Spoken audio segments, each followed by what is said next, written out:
Like we all know, in South Africa, Mr. Panyaza didn't allow to be bullied by white people of the DA.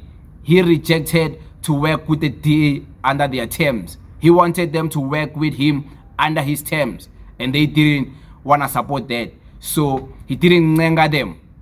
But somehow, President Ramaphosa, even though the ANC won like 40% majority of the percentages, and other political parties like the EFF was willing to vote for him to constitute a minority government, but he insisted because he's a sellout.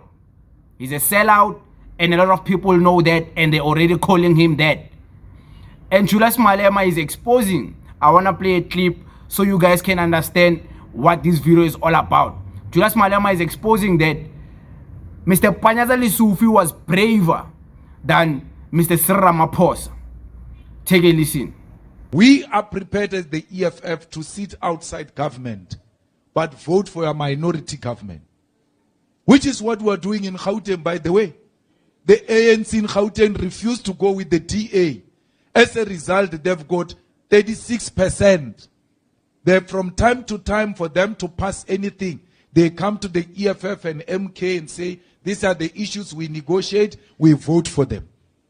The ANC said no to DA. They passed their budget. What stopped Ramaphosa? The ANC in Gauteng does that with 36%. Ramaphosa has got 40%. What stops him from constituting a minority government? Wes, Mapantiti are prepared to give him their percentage. Olomisa is prepared to give him a percentage. PAC is prepared. So it's even beyond 40%. With all those as convicts, criminals, that's how disparate they are. They even go and take criminals into government. Now the criminals are embarrassing them because they don't know anything about governance. So Cyril can govern this country, doesn't need the DA, he doesn't need the Freedom Front Plus. But because he is sold out, he can never go on without those people. Yeah, I agree. Mr. Panyaza is braver than Mr. Ramaphosa. Mr. Ramaphosa is the president of the whole country. He didn't want to take the country to his hands and constitute a government based on his own will. He wanted to work with the DA, the FF Plus, and other political parties of small political parties. Some of them are already embarrassing him. I think we know who we're talking about, the green guys. They're already embarrassing him in this government of national unity, which the DA is rejecting that this government should be called that, because the DA is saying this is a coalition between the DA and the ANC. So you can see already, it's been a month. There's already like factions between this government. There's already people, ministers pushing their own agendas within this government.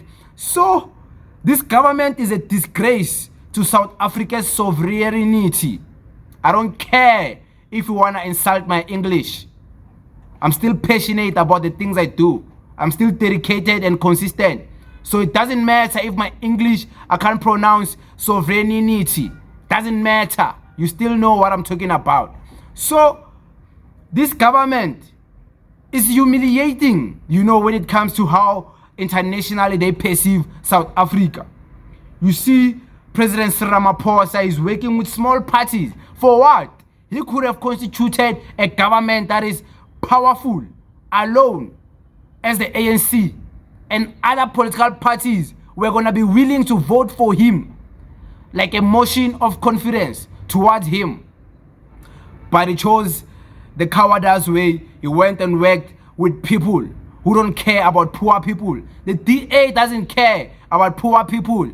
You must know, and you must not be arrogant to know that. You must not be arrogant to accept that as black people. The DA doesn't care about you.